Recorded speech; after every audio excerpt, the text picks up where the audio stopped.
The future of finance isn't just coming. It's being led by women. And the Great Wealth Transfer is the catalyst. Most financial professionals are still stuck in a cookie-cutter era, focusing on assets under management while ignoring the actual relationships under management. Today, we're sitting down with 3 practice owners and industry leaders who are proving that the women's market isn't a niche, it's the new standard. You're going to learn exactly how these leaders are rejecting outdated planning models to capture the trillions in motion. And if you're tired of losing clients during generational shifts, you need to see how the industry is being rewritten. So let's dive in. Life Matters, a Penn Mutual podcast for financial professionals.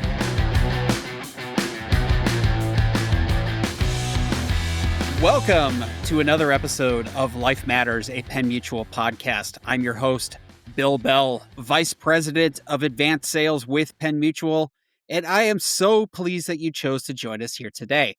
Now, you in the listening audience, you're very lucky, and that's because you don't just have to listen to me today. I have a co-host yet again, Jenna Washatka. Thanks again for being on the show. Hey, Bill, thanks for having me. It's March. It's Women's History Month, so I'm happy to be here. Yeah, well, I keep getting feedback saying, Bill, we like you, but, Jenna's just a superstar and we need to have her on more episodes of the show. So that was part of my business plan for 2026. Less Bill, more Jenna on the Life Matters at Penn Mutual podcast. And I think that the audience is really going to appreciate that. Bill, strangely enough, I've been hearing the exact same feedback on my end. Very good. So you are co-host here today. And the reason why is because it is Women's History Month. And one of the things that we do here on Life Matters, a Penn Mutual podcast, is every March, we do celebrate successful financial professionals that happen to be female. And you did a couple of amazing interviews with some financial professionals to kind of share their own journey, their story, and how they utilize life insurance with their clients. So before we get to those interviews, can you give any kind of thoughts or any of your takeaways from these interviews? Honestly, the first thing I could say is you are not ready. I was not ready for the tour de force of these 3 women in finance. They are professionals in every sense of the word and extremely successful. But one of the things that I love about all 3 of these women is that they have women-owned independent firms where they are embracing the fact that there is no one-size-fits-all financial planning model for any one client. And I think that's hugely important as we approach the quote-unquote great wealth transfer. I think these women are approaching it the right way in terms of how do we craft our business to be positioned to reach women who historically are looking for financial advisors and don't have the representation they need. And you're going to get some amazing insights. All right. Well, that sounds terrific. We're going to get to that in just a second. But before we do, I have a very important announcement. Jen, are you ready for the important announcement? It does sound important. It's very important. And I want to make sure that I have the audience's 100% undivided attention. So here I go. Protection is the foundation for every financial plan. And when it comes to getting your clients the coverage they need, pricing and speed matter. That's why it's time to revisit Penn Mutual. We've repriced our term lineup and our protection non-convertible term add the generous conversion privileges of our competitively priced guaranteed convertible term, plus the speed and simplicity of ACE, and you've got term that works as hard to protect your clients as you do. Visit gateway.pennmutual.com to learn more. All right. I hope that the audience found that as important as you and I did, Jenna. So without further ado, why don't we get to that interview that you did with Deborah? Absolutely. So just to introduce her, although she needs no introduction, you will be hearing from Deborah Stavis, CFP, founder and chief executive officer of Stavis Wealth Transfer Solutions. So can't wait for you to hear it, Bill. All right. Let's hear from Deborah. Well, Deborah, welcome to the podcast. I cannot thank you enough for being here. We are so excited to have you on today. It's my pleasure, Jenna. Thank you. Deborah, you own Stavis Wealth, a female-founded private wealth management firm that is in Houston, Texas. I have been blown away by your background. You're an accomplished entrepreneur, over 35 years of experience as a private wealth manager. You've owned and operated two successful, to the tune of $1 billion RIA or registered investment advisory firms. What we want to hear about now is tell us what makes your newest venture, Stavis Wealth, so special. Well, Jenna, thank you for asking. And, I guess I'm somewhat defined as a serial entrepreneur. And I think that entrepreneurs take on new companies. And I liken it to childbirth in the sense that you forget what it was like to start the new company. But then when the child is born, the joy is so great, it overrides anything. And that's where we are now. So I'm really excited. And the firm is very special. First, it's fully integrated. We work with clients. We begin every relationship with a financial planning contract where we're really doing a consulting work. We manage assets on a fee basis. And we have a full plethora of insurance products for risk management. And I think that's an area that some people have been running away from, and we're running to. I know it takes more licensing and more continuing education and more regulation, but I've just been fine with that for 40 years because if you want a fully integrated firm to be able to do that, and I found in the past, a lot of companies don't want you to have all those licenses or don't want you to focus on the fully integrated, holistic planning approach. So the thing is, we get to build our own Picasso here. We have a team that functions like a symphony. There are always better days, but the great thing is when you have a small company, you pick your family that you go to work with every day. And we have an extraordinary team. Also, this third company is built to last because even though I may be long in the tooth and a lot of experience, it's co-founded by my daughter who has an investment banking background and also is instrumental in our community education, which is deep. I've got this team co-founder with my daughter. We are able to do holistic planning and it's a fully integrated experience. And so, whether it's investments, public or private, we make the decisions here, right in our conference room. And if clients want to know who's accountable for the results, the buck stops here. So it's just nirvana. I love that you call it, we're building our own, you can build your own Picasso, we're a symphony. I mean, I really do see even just something as simple as your website, which I was blown away by how beautiful, it's stunning, it's beautiful. And I can only imagine that level of quality is probably a thread that runs through your entire enterprise. Thank you, Jenna.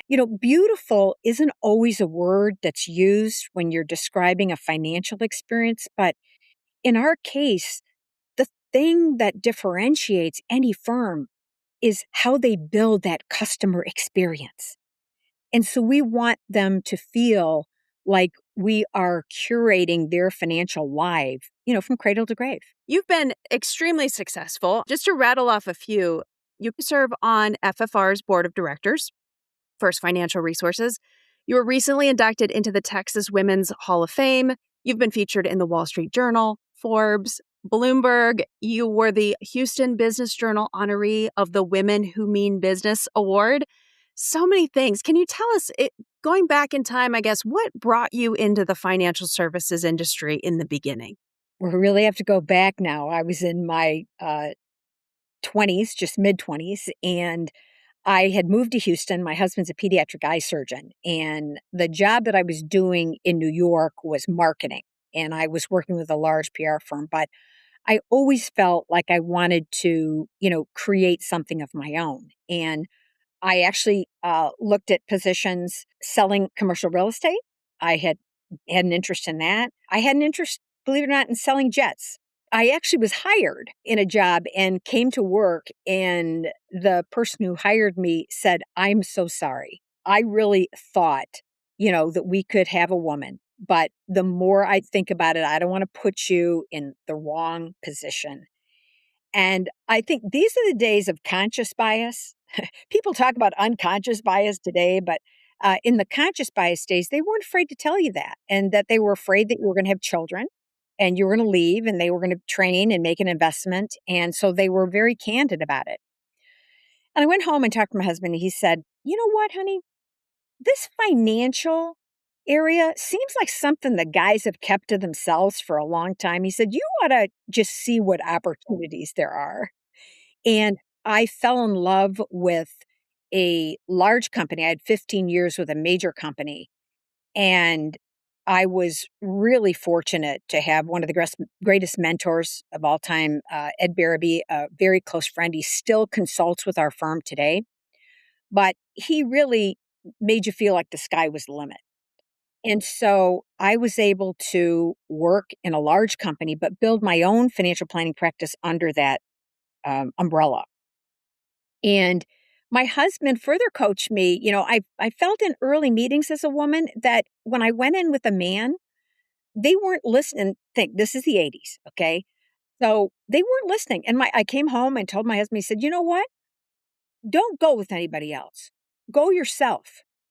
You have to take the meetings one-on-one." So I learned as a young advisor that I needed to somehow command their attention. And that turned out to be great. My greatest partners have been men, women, everything. There's no gender bias here. But at that time, it was a little harder to be a woman. And I hope I've paved the way and created opportunities for women that are, beyond being a teacher and a nurse, which is really what women were doing at that time. It's so empowering to hear your story. I know there are women out there that are considering a career in financial services and they're afraid, or they feel like, yes, this has been a historically male dominated role. And I just love the way that kind of the tapestry of just the women that have gone before me to enable where I am now. And now I'm just hoping to kind of pass that along for the next generation, make it even better for them. And I did want to ask, I know it's a little bit delicate, but I have seen so many women who, for whatever reason, there's so many reasons, but they're behind when it comes to financial planning, and they feel like they've missed time. And now they're playing catch up. I want to ask you about your educational initiative that I saw on your website. It's called Women's Wealth Wave. Can you tell us about that and how that helps meet this need? I'd love to, because our Chelsea trademarked the Women's Wealth Wave because we thought it was really important. And we speak about this in the community. And it's a mission to empower women to take on financial education and responsibility and accountability. And we all know that there's a great wealth transfer that's going to take place, somewhere between 83 and $110 trillion. The numbers vary with the popular press. And the discussion about next gen is almost as if the popular press skips a step. There's not just a vertical shift, there's a horizontal shift, because women, actuarially speaking, live 5 to 7 years longer than men. And so they will voluntarily or involuntarily inherit the job, the responsibility of managing wealth. In fact, over 70% of global wealth will be managed by women in the next 20 to 30 years. And are they ready for it? One, only about 16% of women are comfortable doing financial planning. Only about 24% of women are comfortable with investments. And the irony is they actually perform as well or better when you actually look at their actual results. Women have a lack of confidence. It is not a lack of competence. So competence is, we feel it's a mission for us to empower and help prepare women. And, some of us have kind of thought for a while, we just should defer that to the male, like there's some biological or DNA chip on finance that only goes to men. It's not the case.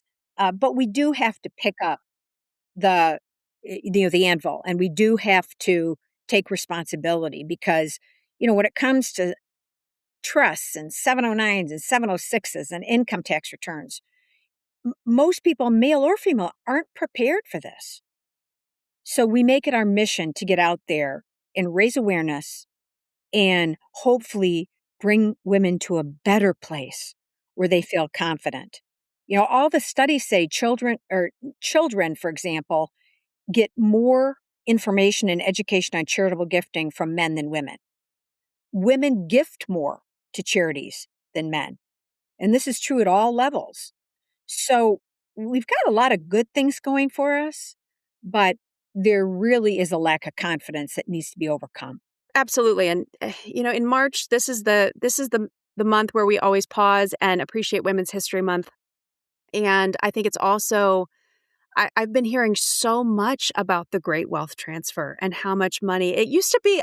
I guess it feels like it used to be that the women's market was a niche market. What I think every financial advisor needs to come to terms with is this is now a mass market. This is the future of wealth, and where wealth will be positioned is in the hands of women and meeting the needs of women clients. Let's actually talk a little bit about charitable giving. Philanthropy is very clearly an important part of your business, and it's also an important part of the wealth transfer planning that you do in the high net worth space. You work with a lot of high net worth clients, multi-generational cases. Can you talk a little bit about the importance of charitable planning, not just from a feel-good perspective, but also from a tax and wealth management and wealth transfer standpoint? I really believe that almost everyone has a particular passion and a reason to give. What people don't have is a philanthropic strategy. It's hard enough to get a financial plan done where you're getting your investments and your trusts and wills set up, but then philanthropy is another step in that whole process. And it is also a great way to align families because we may not agree on how each other in the family handle specific situations. But when it comes to talking about charity, and I think of the next gen, we really call them the now gen, which we kind of stole from Dr. Jeremy Lurie. He's a family consultant and does family retreats. But it really is a function of both tax driven and from an estate tax point of view, our estate tax is a voluntary tax. You can give money to charity and have a zero estate tax, or you can basically, keep everything up to 30 million for the family and then gift everything above that to charity and have zero estate tax. Now the kids might complain. So we do other planning. In charitable planning, I don't think people have a strategy, but I also think they don't understand some basics. Like most people do checkbook philanthropy, which is basically whoever the loudest person is that calls them or who calls them the most gets the $5,000 check. But when you create a strategy, the gifts are much larger. They're much more poignant in that they really are directed to the passions. In our planning, we start with a vision and values meeting with every client because the only way to match your money and your mission is to really talk about charity as part of that. And if a client can answer this question, here's $1. How much of that dollar do you want to go to your children? How much to the Treasury or the IRS? And how much to charity? We can build a plan to meet any of those from a tax perspective. But then you really do need to make the next generation the now generation. If you do a financial plan for their parents, you'll always be their parents' financial planner. But if you do a thorough financial plan for the now generation who are going to inherit this money and also need the education, the financial literacy, you've got a client for life. And so the next gen in our firm has pretty good job security. I think you know the stats on people leaving advisors. And I think it's because they don't treat them like a client. They treat them like an extension of a client, kind of a stepchild. And so we think that philanthropic planning has so many great tax benefits. Almost everyone needs a donor advised fund. It doesn't really matter where they are. They can actually do great lifetime income tax planning. There's so many people gift cash, which they normally would give more because we don't like to give up our cash. But if we gift appreciated securities, we get a greater deduction and the charity gets 100%. So cash gifts are the most tax inefficient gifts. And then, unless people are looking at testamentary beneficiary designations, if you have a non-taxable estate, in other words, you're under the 30 million exemption as a couple, the IRAs and qualified plans don't get a step up in basis. So at best, your heirs will get 60% of those plans. If you have a taxable estate, your heirs will only get 35% of those assets. Some universities are so smart, they're raising billions of dollars with this technique and this idea. You can create your own plan to give whatever amount you want to your family and extended family, charity, and the Treasury. I mean, we can decide where our social capital goes. Either it goes to the Treasury for general taxes, or it goes to charitable passions that we love. They're both social capital. Just how do you want to spend it? I've never heard that phrase, checkbook giving, but that makes so much sense. I'm working on a case right now where we're doing that exact thing we're talking about. Does it make more sense? So I love that you take it and make it such an important part of the family legacy. This is especially important right now because if you look at the return on the S&P over the last 10 years, it's up. The portfolio is up 250%. So why not take a little bit of that appreciation? Leave the money in your bank account. Right. Gift the stock, you don't feel it as much. And it's even better for your deductibility and the charity. Very cool stuff. A lot of financial advisors I work with, they feel like they have to rush everything into one meeting, or I have to have all the answers in that first client meeting. I'm hearing something completely different from you, which is this is a relationship. This is an ongoing process. You'd mentioned having a values meeting. You've mentioned involving multiple generations. Can you speak a little bit more to how you intentionally involve that next generation and really set yourselves up, not just as a one-time transactional, we get this one thing done that you need, but really this is an ongoing multi-generational relationship. Yeah. And to do that, I have to kind of go back to the beginning a little bit. And that is to say that we begin everything with a consulting relationship, because it's really about relationships under management, not assets under management, right?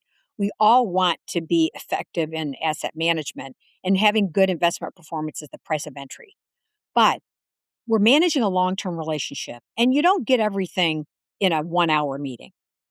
So in our firm, we focus much more on effective planning than efficiency. When people say efficiency, they generally mean AI, a tech stack, and we have all that.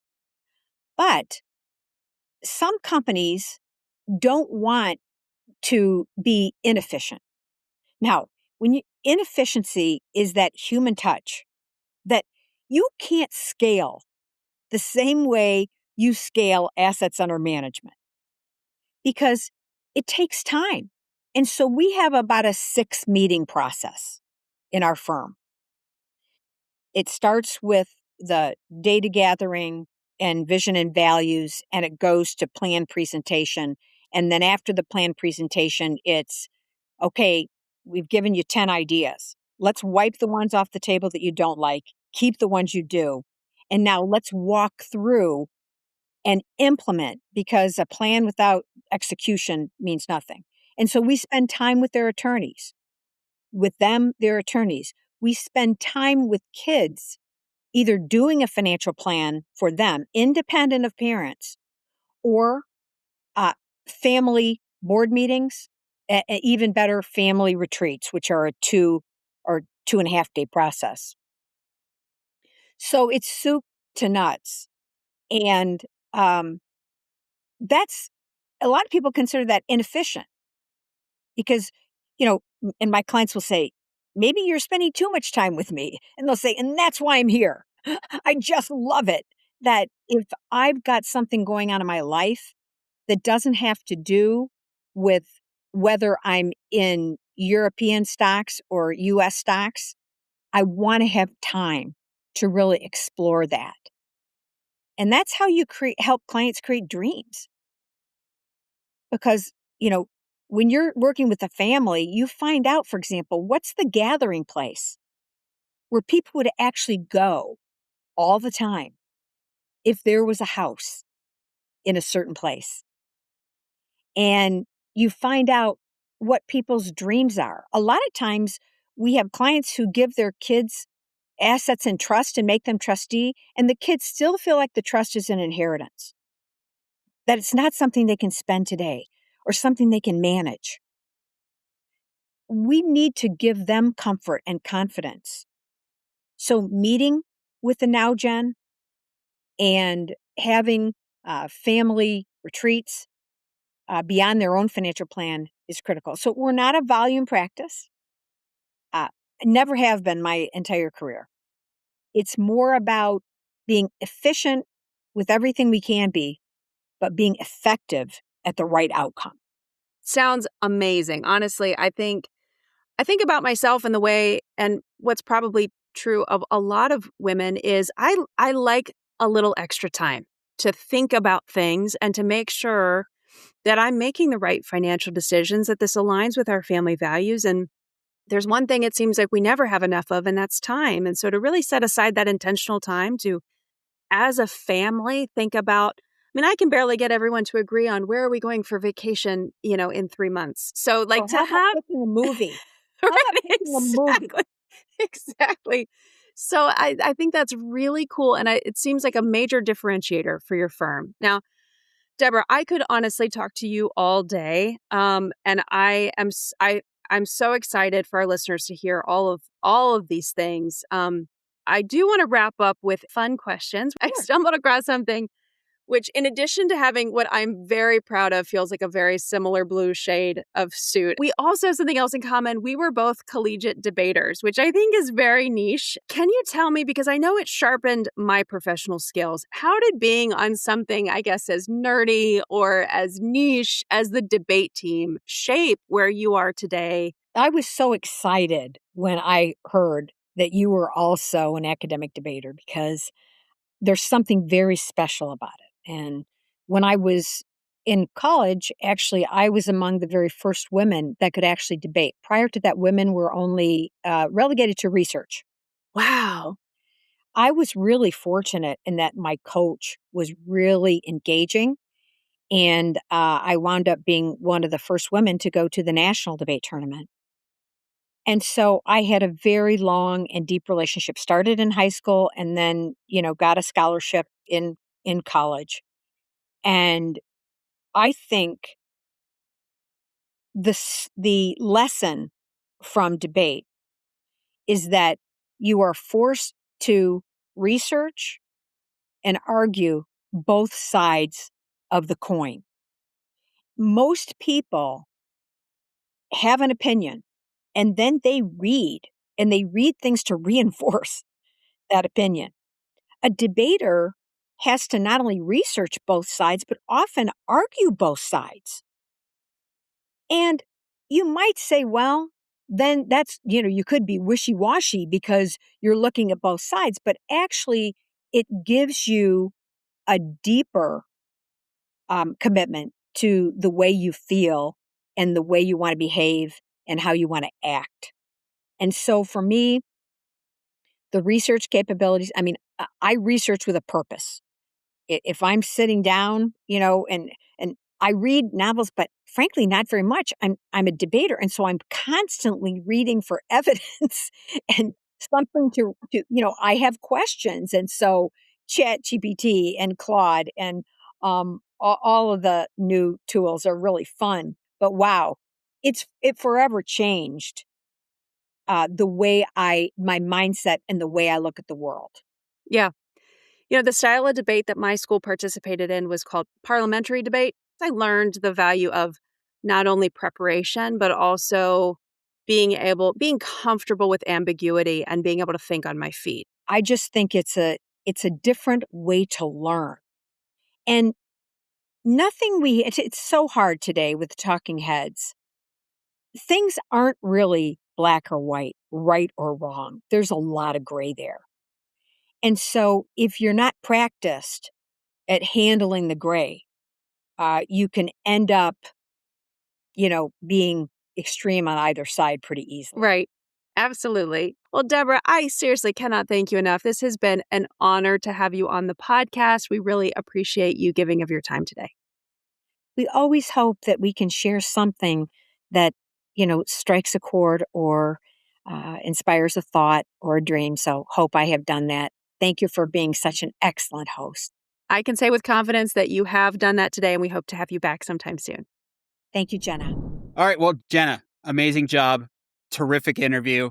I've known Deborah for quite a while. She is just a tour de force, somebody that really knows her stuff, somebody that does right by her clients in all cases. Honestly, I think she probably knows this, but she's my new hero. And I can't tell. There have been a few moments in my professional life where I feel like I made the right choice. One of them was coming to work for Penn Mutual. Another was seeing that Deborah and I put on the exact same shade of blue for the interview. It just was very affirming that I'm in the right place and I'm making some good choices in life. That's without prior coordination, correct? Correct. All right. Well, not to be outdone, you did a second amazing interview with a couple of financial professionals. Why don't you set that one up?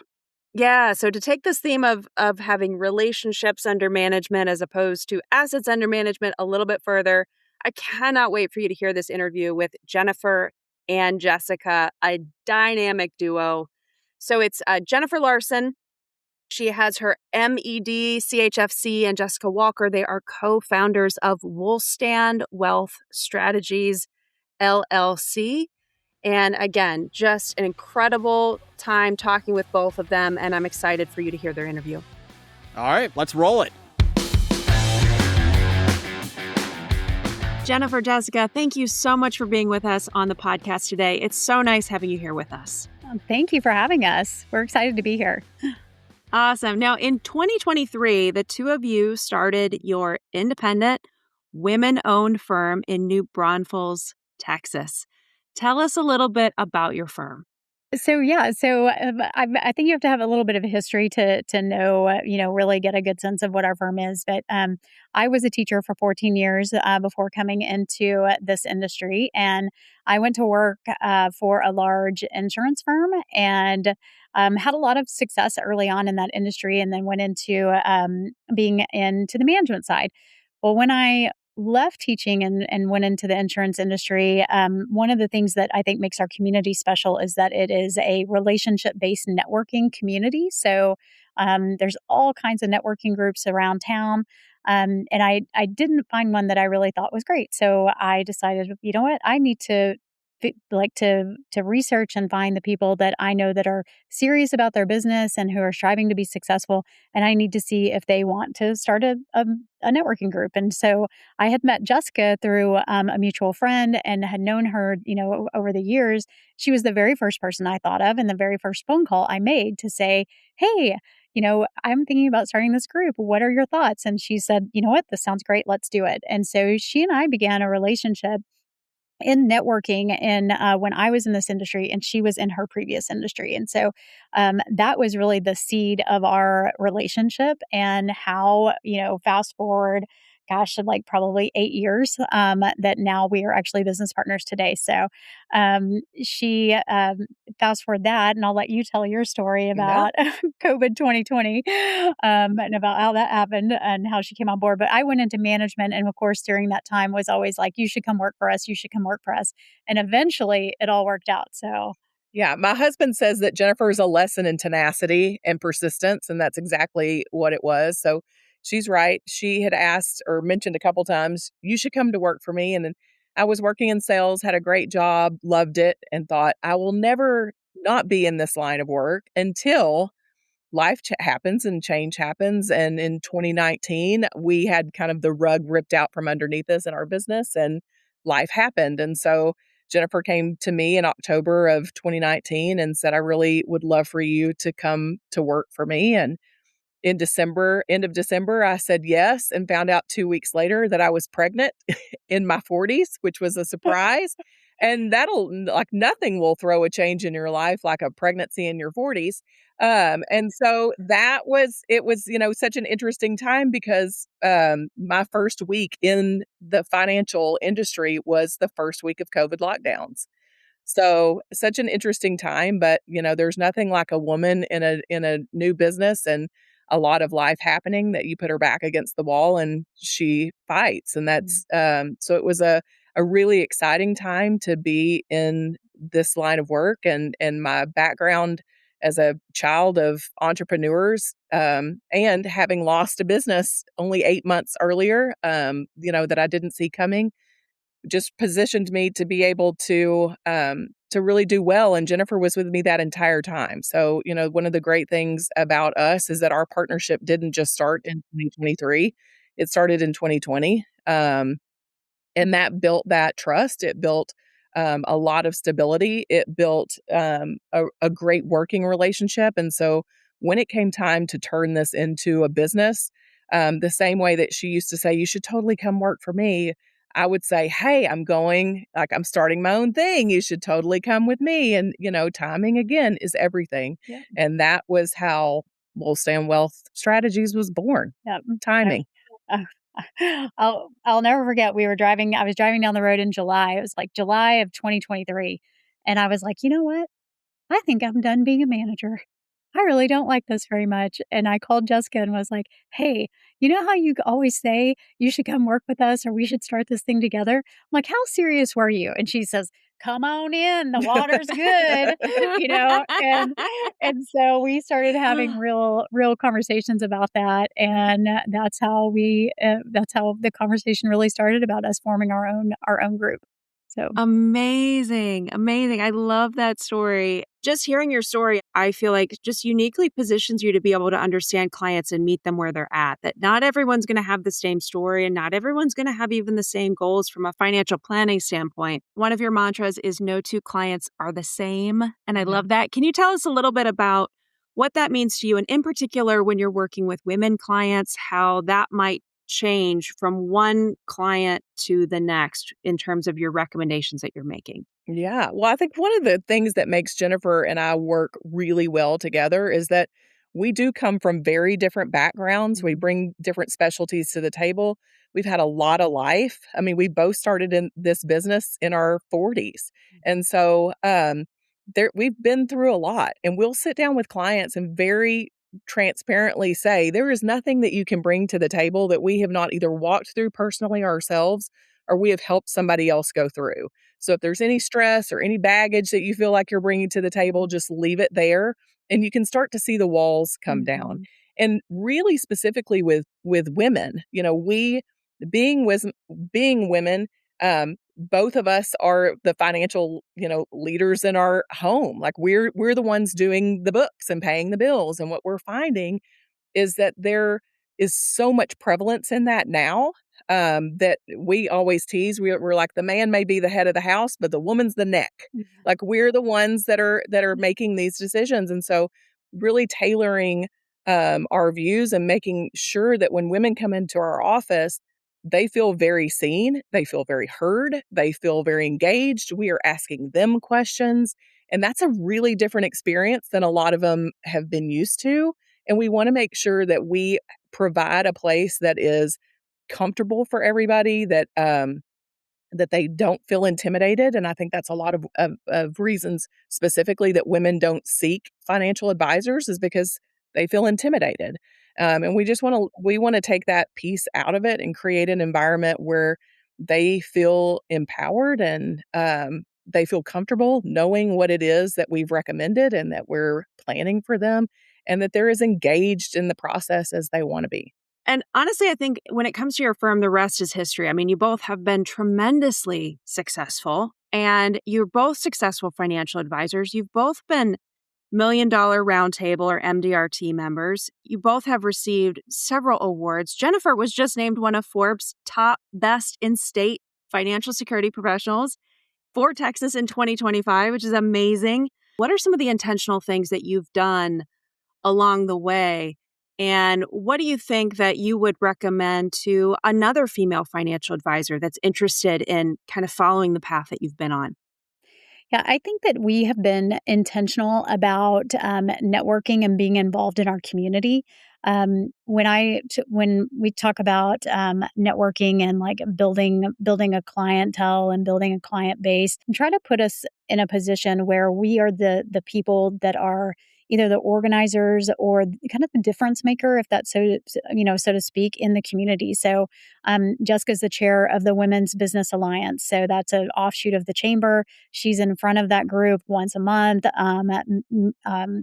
responsible for the educational content that gets out of that, and or that women get out of that, and create an opportunity for them to network together.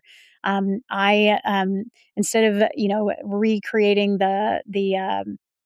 the networking group that Jessica and I had created, because that shut down right before COVID. Coming back into the field, I decided, what we need is a mastermind. And so I partnered with a real estate agent in town, and we have created a mastermind called the Align Mastermind New Braunfels. We meet every week, every Thursday, 8:30 in the morning. We have guest speakers, and we are usually consistently 25 people will show up every single Thursday morning, and we've been doing it for 3 years.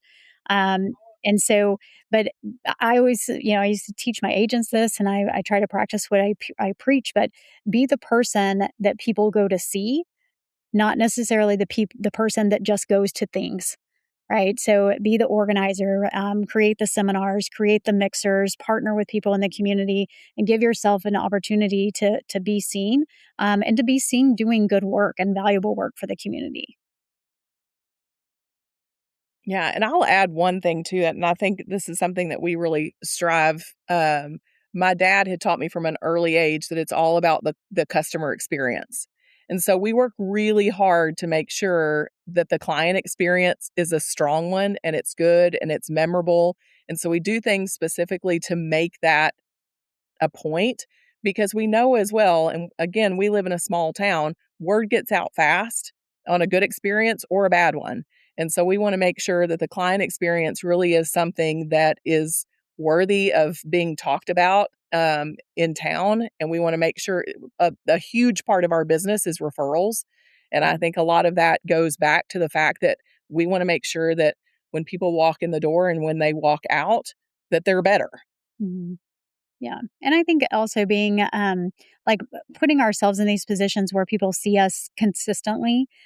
As time progresses, the walls break down between the audience, right, and yourself, and people then start to see you as a human being, and they begin to be more comfortable having that type of conversation that they may have been intimidated by having going to either any other financial advisor, but particularly a male financial advisor.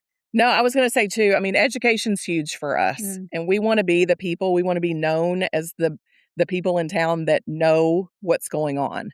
So we're always striving to be the sharpest at our craft and to know more and to kind of have our finger on the pulse of what's happening, so that if stuff comes up when we're out and about in town, we have a response to that. But also we want to be known when people walk in as being able to provide, kind of top of the line strategies and things that other people either aren't utilizing or haven't even thought about. Yeah. I hear you doing all these amazing things, networking, being active in your community, making sure that there is a memorable client experience. And I think those things naturally kind of breaking down the barriers of how clients can get in the door and not be intimidated to work with you.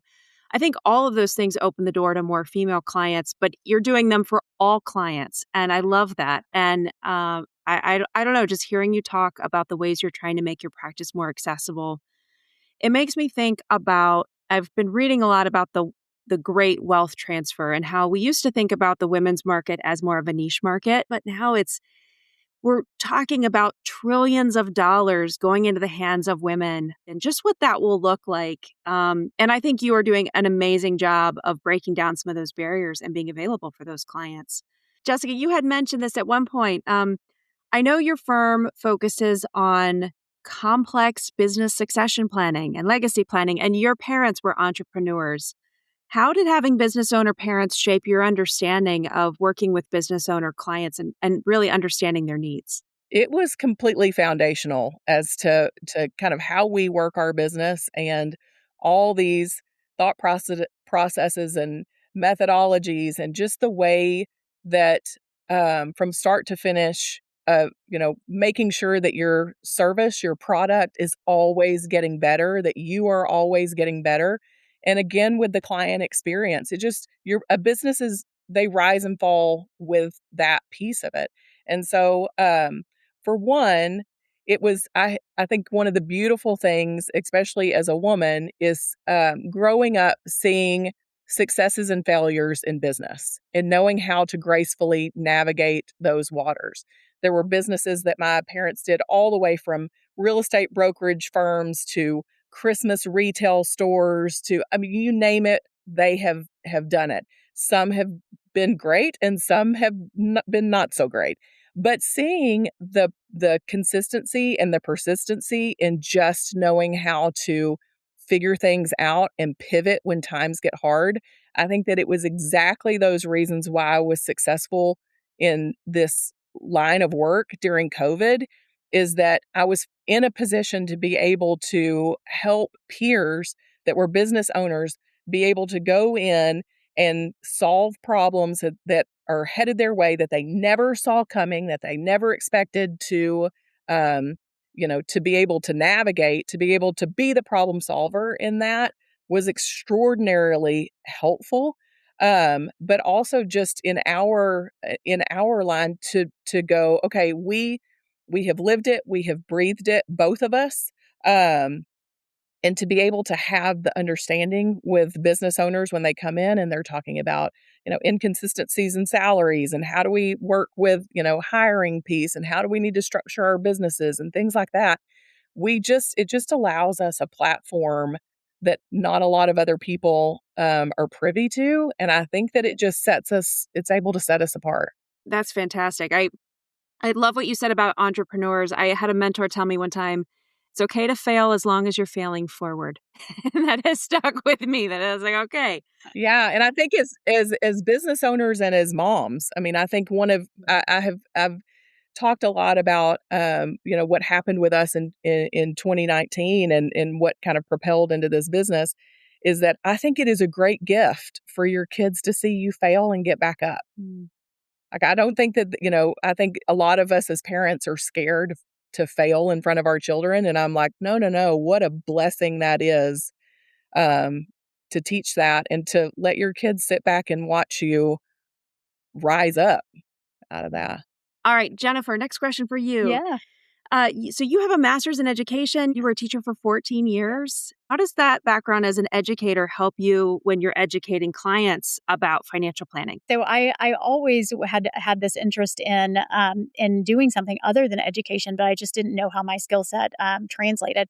So shortly after I left, it was just very eye-opening to me of how much people needed someone who was able to break down information to them in a way that made sense. And that was definitely a talent that I had. And I, had honed that talent over the course of those 14 years by being constantly and being in front of an audience, constantly having to rephrase things, learn to watch, children's facial expressions and body language and things like that. So I can tell when I'm talking with someone, whether they're listening, whether or not something has gone over their head, whether they want me to say it another way. And that really translates well in this industry. In addition to that, I think that, when you are responsible for a classroom, it's not that much different than being responsible for a business. You're responsible for what happens inside that classroom for the 50 or 55 minutes or hour and a half that you have that audience. You're responsible for everything that happens during that time frame. And so early on, I definitely adopted a framework of this is how I open with clients. This is the questioning that I ask. This is what I draw out for a client to explain situations to them, and could very much put the connect and thread the needle for the client through the same process that I had been using in education with my students. So, Jessica, we had been asking, like, should one of you be on the podcast? Should both of you be on the podcast? You were like, listen, we're 50-50 in everything. What does that look like on a day-to-day basis, and how does that make your business stronger? Yeah, I mean, it's my favorite thing about our business. I love when clients walk in and they see the two of us and they're a little confused. Like, I love that because then we're able to explain the reasoning behind that, and clients love it. So I think one of the things we always, we'll say, like, if you want to go fast, go alone. If you want to go far, go together. That's exactly how we Yeah. work together. So like I had mentioned, Jennifer and I both bring really unique things to the table. And when we're sitting down with clients and we kind of explain here, there's two of us in here, obviously. We work very uniquely in the fact that because we bring very different and specific skills to the table, we want to make sure of two things. For one, there are multiple sets of eyes on everything that we do. We want to be sure that we're able to use our specialties to make sure that no stone is left unturned on your planning.